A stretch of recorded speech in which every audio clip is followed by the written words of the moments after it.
IPL 2025 से पहले सभी टीमों ने अपने कुछ खिलाड़ियों को रिलीज कर दिया है और कुछ ने अपने बेस्ट खिलाड़ियों को रिलीज कर दिया है फ्यूचर को देखते हुए। सबसे पहले बात करेंगे मुंबई इंडियंस की, जिनके पास सिर्फ पर्स बचा हुआ है 2.75 सीआर का, जहां पर उनके पास स्लॉट्स बचे हुए हैं 5, जिसमें से एक ओवरसीज स्लॉट्स है। मुंबई इंडियंस ने रिलीज किया है अर्जुन तेंदुलकर को, ट्रेड किया है सीधा लखनऊ सुपर जायंट्स में और वापस बुलाया मयंक मार्कंडेय को लखनऊ सुपर जायंट्स से अपनी मुंबई इंडियंस की टीम में, क्योंकि जब मयंक मार्कंडेय मुंबई इंडियंस के लिए खेलते थे he was one of the best spinners in Mumbai Indians, he was built in Mumbai Indians. लेकिन कहीं ना कहीं वो कहीं अनलकी साबित हुए कि अलग अलग टीम स्विच करनी पड़ी उन्हें, बट अब वापस मुंबई इंडियंस में आ गए हैं and we wish him all the luck, because Mayank Markande का इंक्लूजन बहुत अच्छा हो सकता है मुंबई इंडियंस के लिए। मुजीब उर रहमान को रिलीज किया है, करण शर्मा को रिलीज किया है, रीस टॉप्टी को भी रिलीज किया है। मुंबई इंडियंस ने कुछ बहुत सारा अपना जो खेमा है वो रिलीज नहीं किया है, वो सेटल्ड टीम के साथ जाएंगे। थोड़ा सा पर्स है, कुछ एक दो खिलाड़ी खरीद लेंगे, चाहे वो इंडियन हो, एक आध ओवरसीज खरीद लेंगे जिनका नाम बहुत बड़ा नहीं है लेकिन वो क्रिकेट अच्छी खेलते होंगे। मुंबई इंडियंस की फिलॉसफी रही है शुरू से कि मुंबई इंडियंस जो है अपने ज्यादा खिलाड़ी रिलीज नहीं करता है अगर वो टीम उन्हें सेटल्ड नजर आती है तो। द सेकंड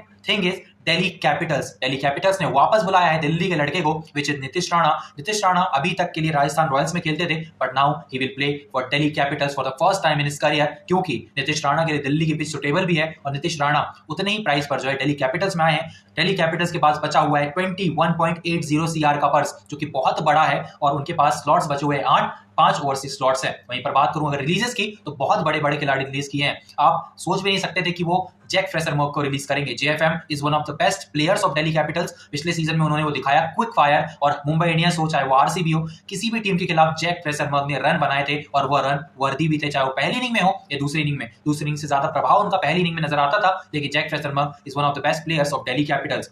वहां पर फाफ टू प्लेसेस को रिलीज किया है और मोहित शर्मा को भी रिलीज किया है। इसके साथ साथ कुछ और खिलाड़ियों को भी रिलीज किया है, लेकिन हम सिर्फ बात करेंगे बिग रिलीजेस की, जो कि बिग रिलीजेस थी दिल्ली कैपिटल्स की, and they have enough purse to buy players. लेकिन एक बात और मैं आपको बता दूं कि बीसीसीआई ने 5 करोड़ के पर्स का एडिशन किया है हर टीम में, तो वहां पर जो है अगर मुंबई इंडियंस का 2.75 सीआर का, उसमें 5 करोड़ ऐड कर दीजिए, टैक्सेस को एक्सक्लूड कर दीजिए, वहां पर 21 करोड़ का पर्स दिल्ली कैपिटल्स का है, तो वहां भी आप इंक्लूड कर सकते हैं। So this is the thing. Sunrise Hyderabad की हम बात करेंगे और सनराइज हैदराबाद में क्या देखने को मिलता है। मोहम्मद शमी को ट्रेड कर दिया गया है लखनऊ सुपर जायंट्स की तरफ, एडम जैम्पा को रिलीज कर दिया गया है, राहुल चहर को रिलीज कर दिया गया, और बियान मल्डर जो कि अभी टेस्ट सीरीज में खेल रहे हैं, कुछ खास नजर आ नहीं रहे हैं, उन्हें भी रिलीज कर दिया है। तो इसके साथ साथ बहुत सारे ऐसे खिलाड़ियों को रिलीज किया है जो कि अंडररेटेड रहे यहां पर सनराइज हैदराबाद के लिए। पर्स की बात करूं तो यहां पर 25.50 करोड़ का यहां पर पर्स बचा हुआ है और ये बड़े पर्स के साथ जा रहे हैं। स्लॉट्स बचे हुए हैं 10, 2 ओवरसीज स्लॉट्स है, और सनराइज हैदराबाद के लिए बहुत अच्छी बात है क्योंकि पास यहां पर पर्स है तो आप ऑलराउंडर्स की तरफ जा सकते हैं। मोहम्मद शमी को रिलीज किया है तो गेंदबाजों की तरफ भी, भारतीय गेंदबाजों की तरफ भी आप जा सकते हैं फॉर श्योर। अगर बात करें यहां पर केकेआर की, जो कि one of the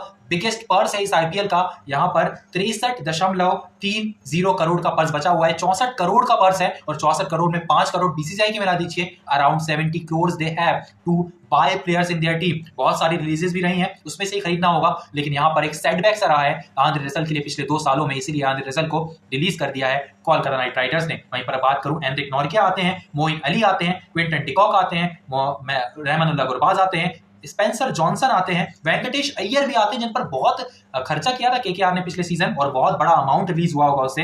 Mayank Markande यहां पर चले गए हैं फिलहाल मुंबई इंडियंस में। लेकिन अगर मैं बात करूं यहां पर केकेआर की, तो बहुत बड़ा खेमा रिलीज किया है, और इंडियंस में जो कि बहुत सारे प्लेयर्स थे, जैसे अजिंक्य रहाणे हो गए वहां पर, तो बहुत सारे प्लेयर्स ऐसे भी हैं जो staying back in KKR. KKR का एक फिलोसफी रही है हमेशा से कि वो एक ऐसी टीम खिलाते हैं जो कि अनएक्सपेक्टेडली कमाल कर जाती है, और इस बार उन्हें आंद्रे रसल में वो खास पोटेंशियल नजर नहीं आया, नॉर्किया में पोटेंशियल नजर नहीं आया, मोइन अली, रहमानुल्लाह गुरबाज और क्विंटन डिकॉक में भी वो पोटेंशियल नजर नहीं आया, जो कि वो लॉन्ग टर्म के लिए देख रहे थे। ये मेगा ऑप्शन नहीं है, दिस इज मिनी ऑप्शन, लेकिन यहां पर अगर इतने बड़े पर्स के साथ उतरे हैं तो जरूर कुछ माइंडसेट रहा होगा, जरूर कुछ चीजें रही होगी जो कि केकेआर ने डिस्कस की होगी अपने कैंप में। अगर बात करें यहां पर अगली टीम्स की, that is Punjab Kings. Punjab Kings ने यहां पर ग्लेन मैक्सवेल जैसे बड़े खिलाड़ी को रिलीज कर दिया है, और ग्लेन मैक्सवेल कुछ खास प्रदर्शन कर नहीं पा रहे थे, अपनी गेंदबाजी से ठीक ठाक कर दे रहे थे, लेकिन इज अ बेटर कोर बल्लेबाज। अगर आईपीएल में इस तरीके का परफॉर्म करेगा, आप इतना बड़ा अमाउंट देंगे, तो वो आपको जो है जस्टी नहीं है चीज, आप कहीं ना कहीं एक्सेप्ट नहीं कर पाते हैं ऐसे प्लेयर को जो कि बड़ा अमाउंट लेकर बैठा हुआ है आपके खेमे में।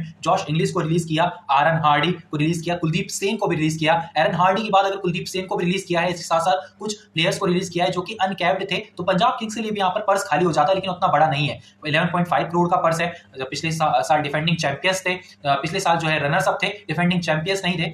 लेकिन अगर मैं बात करूं यहाँ पर पंजाब किंग्स की, तो वो थोड़ा सा जीत से कुछ कदम दूर रह गए थे और उनका स्क्वाड सेटल्ड है। अगर वो इन खिलाड़ियों को रिलीज करते हैं तो कहीं ना कहीं वो कुछ ऐसे खिलाड़ी उनके दिमाग में रखकर चल रहे होंगे जिनको उन्हें खरीदना है। केकेआर ने बहुत खिलाड़ी रिलीज किए हैं और उनको वो चाहिए भी चीज। हम बात करेंगे अगले वीडियो में कि कौन से वो पोटेंशियल खिलाड़ी हो सकते हैं जो एक टीम्स खरीदेगी। फिलहाल के लिए जो पर्स है और जो स्लॉट्स है, 4 स्लॉट्स है, 2 अर्सीज है और 11.50 करोड़ का यहाँ पर पर्स है यहाँ पर पंजाब किंग्स के पास। बात करेंगे गुजरात टाइटंस की। गुजरात टाइटंस के पास जो है एक स्क्वाड ऐसा है जो कि इंटेलिजेंट स्क्वाड है, लेकिन उसके बाद भी उन्होंने रदरफोर्ड को मुंबई इंडियंस को ट्रेड कर दिया। वो भी ऑल कैश डील थी, इन कैश डील थी। महिपाल रोमरोर को रिलीज किया है, दसुन शानगा को रिलीज किया है। गेराल्ड कोएजिया की क्या गलती थी आई डोंट नो, बट उन्हें भी रिलीज किया है। बाकी अमाउंट बहुत बड़ा था, वो रिलीज हुआ है। वो हेडेक कम होता है गुजरात टाइटंस से, हो सकता है कि वो कम अमाउंट में खरीद लें, वो उनकी स्ट्रेटेजी है। अब मैं बात करूं यहाँ पर करीम जन्नत को रिलीज किया है, कुलवंत खेजरोलिया को रिलीज किया है। They are the named players. उसके बाद कुछ अनकैप्ड खिलाड़ी भी हैं जो गुजरात टाइटंस ने रिलीज किए हैं and they are deserve to be release, क्योंकि यहाँ पर पर्स खाली करना है और इन खिलाड़ियों को ही जब आप कम प्राइस में खरीद सकते हैं तो आपको क्यों ही इतना अमाउंट खर्च करना है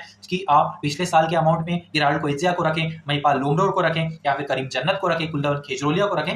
पर्स जो है 12.90 करोड़ का ही खाली हुआ है। सबसे ज्यादा जो बड़ा अमाउंट था आई थिंक गेराल्ड कोएजिया का था, दसुन शानगा भी इनके पास बेस प्राइस पर आ गए थे। तो now for now Gujarat Titans is looking settled, क्योंकि वहां पर Shubman Gill as a captain है और वहां पर बहुत अच्छा स्क्वाड है, सेटल है पहले से। बस उन्हें अच्छा खेलना है जैसा वो पिछले सीजन में खेल रहे थे, लेकिन उसको और इनहांस करना पड़ेगा ताकि वहां पर गुजरात टाइटंस जो है ट्रॉफी से ज्यादा दूर ना रहे इस सीजन। वहीं पर हमें बात करूं चेन्नई सुपर किंग्स की, तो यहां से बहुत बड़ी जो है बातें चल रही थी पिछले कुछ टाइम से। संजू सैमसन को यहां पर ले लिया है 18 करोड़ में, 14 करोड़ के यहां पर गए हैं वापस रविंद्र जडेजा, जिनका प्राइस 4 करोड़ कम हो चुका है। जी हां जरूर, क्योंकि अब रविंद्र जडेजा में शायद ज्यादा पोटेंशियल नहीं देख रहा है Chennai super Kings. Chennai super Kings चाहता है कि महेंद्र सिंह धोनी जो कि उनके कैप्टन भी रहे हैं और अब जो विकेट कीपर है, उनका रिप्लेसमेंट उन्हें नहीं मिल रहा था मार्केट में, और उस रिप्लेसमेंट को ढूंढने के लिए वो गए सीधा स्ट्रेट टू राजस्थान रॉयल्स और वहां पर ट्रेड ऑफ किया है उन्होंने रविंद्र जडेजा और सैम करन को 4 करोड़ में। 14 करोड़ के रहे हैं रविंद्र जडेजा, वो थोड़ा सा उन्हें जो है देना है 2.5 करोड़ रुपए अभी राजस्थान रॉयल्स को। लेकिन अगर मैं बात करूं यहां पर पर्स की, तो 43.40 करोड़ का पर्स है।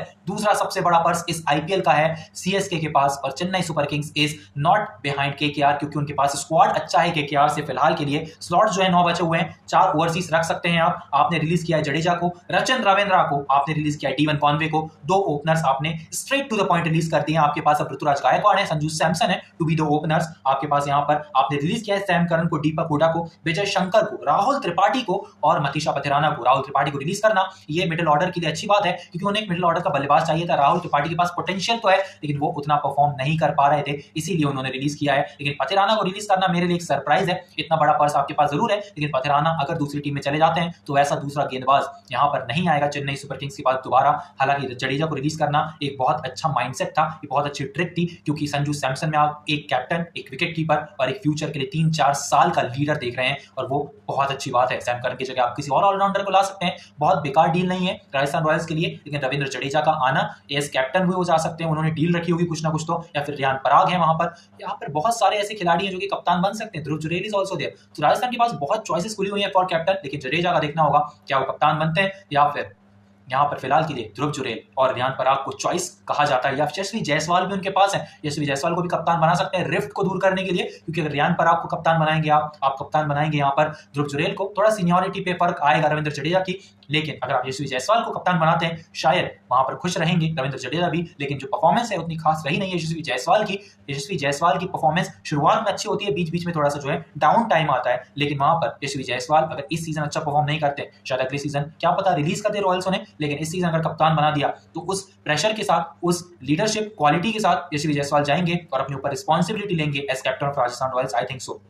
उसके बाद बात करते हैं सबसे बड़ी टीम जो कि डिफेंडिंग चैंपियंस है, that is RCB, royal Challengers Bengaluru. यहाँ पर इन्होंने कुछ ज्यादा रिलीज नहीं किया है, लेकिन उनका एक जो है स्वास्तिक चिकारा जो कि हमेशा विराट कोहली के साथ ही रहते थे, स्वास्तिक चिकारा ने एक तरीके से एक गुड लक का काम किया था फिलहाल आरसीबी में।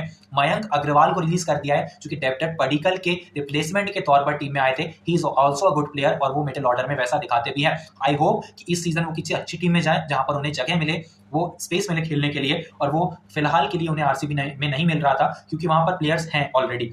अच्छी चीज की है कि लियाम लिविंगस्टन को रिलीज किया है, जाने दिया है। लुंगी एंगीडी को अच्छा किया रिलीज करके, टिम शेफर्ड को यहाँ पर रिलीज कर दिया है, और ब्लेसिंग मुजरबानी को रिलीज कर दिया है। मनोज भंडागे को भी रिलीज कर दिया है यहाँ पर फिलहाल के लिए। आरसीबी ने एक और प्लेयर है, लेकिन ये सारे जो अनकैप्ड प्लेयर्स हैं उनके अलावा जो बड़ी रिलीजेस थी वो थी यहाँ पर मयंक अग्रवाल, लियाम लिविंगस्टन और लुंगी एंगिडी। यहाँ पर बड़ी रिलीजेस हैं, लेकिन इनके अगेंस्ट आरसीबी जो है बहुत अच्छे खिलाड़ी जो है ऑक्शन में आए हैं, उन्हें खरीद सकती है, वो अच्छी बात है आरसीबी के लिए। अब बात करते हैं पर्स की। पर्स कितना बचा हुआ है? 16.40 करोड़, जो कि बहुत अच्छा पर्स है। ये डिफेंडिंग चैंपियंस है, इनका स्क्वाड सेटल है। विराट कोहली, रजत पाटीदार, जितेश शर्मा और वहां पर क्विक फायर भी है। वहां पर उनके पास जो है फिलहाल के लिए टिम डेविड है। Tim David is a good player. वो जब खेलते हैं तो वो फिनिश करते हैं मुकाबला, चाहे वो चेस कर रहे हो या फिर वो पहले बल्लेबाजी कर रहे हैं। सो ओवरऑल आरसीबी का स्क्वाड इस साल भी वैसा ही दिखाई दे रहा है जो कि चैंपियन स्क्वाड है ऑलरेडी। तो अब मैं बात करूं लखनऊ सुपर जायंट्स की, तो यहाँ पर क्या देखने को मिलता है कि अर्जुन तेंदुलकर को ट्रेड ऑफ कर दिया है मुंबई इंडियंस ने लखनऊ सुपर जायंट्स में 30 करोड़ में, और यहीं से वो ले गए थे मयंक मार्कंडेय को उसी 30 लाख में, और यहीं से वो ले गए थे मयंक मार्कंडेय को सेम प्राइस पर। 30 लाख जो है बड़ा प्राइस नहीं है मयंक मार्कंडेय के लिए, लेकिन अब देखना होगा कि अर्जुन तेंदुलकर अपने पोटेंशियल का कैसा इस्तेमाल करते हैं यहाँ पर लखनऊ सुपर जायंट्स में, क्योंकि लखनऊ सुपर जायंट्स को एक लेफ्ट आर्म पेसर चाहिए था जो कि बल्लेबाजी भी कर सके। अर्जुन तेंदुलकर में क्वालिटी है, लेकिन पेस थोड़ी सी कम है, स्विंग है, लेकिन उन्हें थोड़ा सा एक्यूरेसी चाहिए जो लखनऊ सुपर जायंट्स में जहीर खान दे सकते हैं। जहीर खान के पास वो चीज है कि वो शायद ये बात अंदर हुई भी होगी कि जहीर खान को चाहिए अर्जुन तेंदुलकर, ताकि वो उन्हें बिल्ड कर सके अंडर द जहीर खान और द कैप्टनसी और the thing which is Lucknow Super giants. Lucknow Super giants के पास ग्राउंड भी वैसा है, जो एनवायरमेंट है ओवरऑल वहां पर जो है सरफेस में, वहां पर अर्जुन तेंदुलकर अपने आप को एक मैच्योर प्लेयर की तरह देख सकते हैं। So now I will see 22.95 crore का यहाँ पर पर्स बचा हुआ है। स्लॉट्स बचे हुए हैं 6, 4 ओवरसीज स्लॉट्स हैं, क्योंकि रिलीज कर दिया है रवि बिश्नोई को, डेविड मिलर को, शार्दुल ठाकुर को मुंबई इंडियंस भेज दिया है, यहाँ पर शमार जोसेफ को भी रिलीज कर दिया है।